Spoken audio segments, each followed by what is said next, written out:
তার পাসপোর্ট ছিল, সেই পাসপোর্ট তিনি ভেরিফিকেশনে গিয়ে দেখিয়েছিল, তারপরেও প্রার্থীর নামটা ক্লিয়ার করে গাফিলতি নাকি ভোটারদের হয়রান করার ইচ্ছাকৃত করেছিল? এটা আমাদের কাছে বড় মাথার যন্ত্রণা ছিল যে মাহাতাব শেখকে আমরা প্রার্থী করার পর এসআইআর প্রক্রিয়ায় তাকে ডিলিট করে দেওয়া হয়। আমরা সঙ্গে সঙ্গে ফিরদৌস তামিম লয়ার তার সঙ্গে যোগাযোগ করি এবং আজকে যে মাহাতাব শেখ সেই জায়গা থেকে উদ্ধার হয়ে আবার তার নাম অন্তর্ভুক্ত করতে পেরেছে এবং প্রার্থী হচ্ছে, এটার পিছনে খুব বড় কৃতিত্ব আমি দিতে চাই আইনজীবী ফিরদৌস তামিমকে। তিনি দিন রাত মেহনত করে প্রমাণ করে দিয়েছেন নির্বাচন কমিশনকে এবং এই এসআইআর প্রক্রিয়ার যে ত্রুটি, যে গাফিলতি,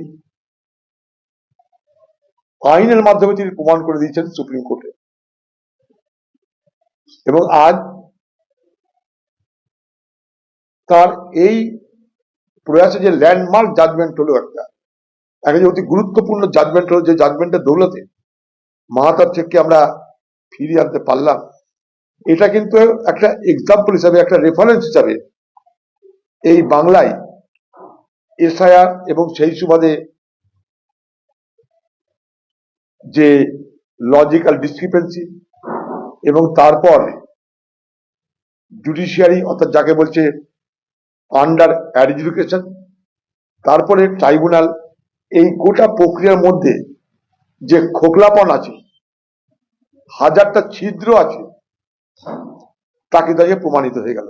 এবং এটাও প্রমাণিত হলো যে রাজ্য শুধু শুধু এটাকে নিয়ে রাজনীতি করে পার পাওয়ার চেষ্টা করলো, আখেরে তারা কোনো প্রকৃত প্রচেষ্টা করলো না যে এই সমস্ত বিষয়গুলোকে থেকে মানুষকে উদ্ধার করা। নির্বাচন কমিশন তার প্রক্রিয়া একদিকে, দিদির ওকালতি করে বাংলার মানুষের কাছে ভোট আদায় করার প্রক্রিয়া একদিকে, আর তা করতে গিয়ে চলে এলো জুডিশিয়ারি অর্থাৎ বিচারকের হস্তক্ষেপ, এবং সে হস্তক্ষেপের মধ্যে দিয়ে একে তো যন্ত্রণা ছিলই, সেটা আরো বেড়ে গেল। সেটার সময় পশ্চিমবঙ্গের তৃণমূল সরকার তাদের বিশেষ প্রচেষ্টার মাধ্যমে যদি অ্যাডজুডিকেশন পর্যায়েই, লিগ্যাল ডিসক্রিপেন্সি পর্যায়েই যদি সর্বস্তরের মানুষকে সহযোগিতা করার চেষ্টা করত, তাহলে আজ লাখে লাখে মানুষের বৈধ ভোটার হিসাবে স্বীকৃতি পেতে এত অসুবিধা হতো না। এখানে যেমন সবকিছু রাজনীতি হয়,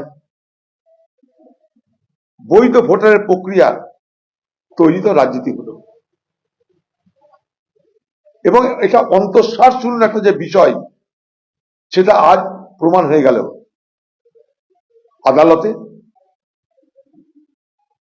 আগামী দিনে মানুষের আদালতে প্রমাণ হতে চলেছে।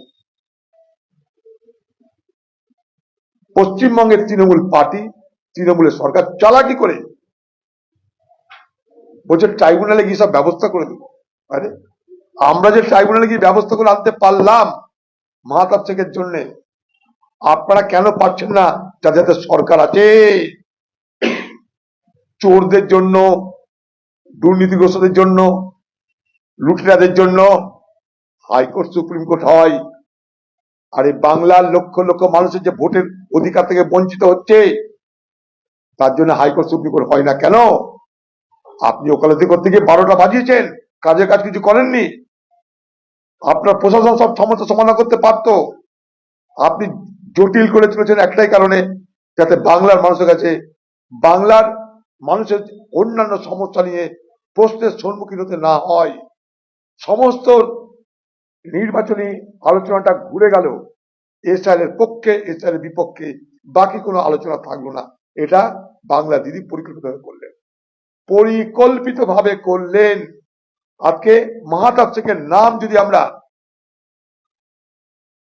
ট্রাইব্যুনাল থেকে করিয়ে আনতে পারি, তাহলে গোটা রাজ্য সরকার যাদের হাতে লক্ষ লক্ষ কোটি টাকার বাজেট, তারা কেন বাংলার মানুষদেরকে এই সুযোগ এই সুবিধা করে দিতে পারলেন না? আমার চ্যালেঞ্জ থাকলো। ধাপ্পাবাজি, চালাকি, মালদা একটা লোককে ধরে নিয়ে গিয়ে, যে লোকটা ভিড় সামলাচ্ছিল, আপনার সিআইডি দিয়ে তাকে ধরে নিয়ে গিয়ে বাহাদুরি করলেন। আসল অপরাধী কোথায়? আসল অপরাধী কই? যে মানুষকে শান্ত করছে তাকে গ্রেপ্তার করে আপনি বিরাট বাহাদুরি করলেন। হ্যাঁ, আসল অপরাধী কে? আসল অপরাধী কারা? তার বিচার কে করবে? জানতে চাই।